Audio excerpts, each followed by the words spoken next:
2003 সালে ভারত সরকারের উদ্যোগে মিড ডে মিল নামক এক জনকল্যাণমুখী প্রকল্প বাস্তবায়িত তথা চালু হয়।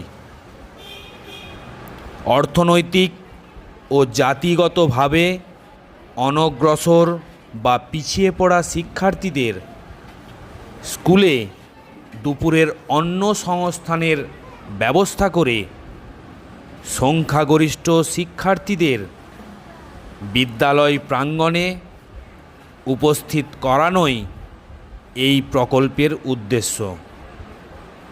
এই প্রকল্পের ব্যয়ভারের 75% বহন করে কেন্দ্রীয় সরকার আর 25% ব্যয়ভার বহন করে রাজ্য সরকার।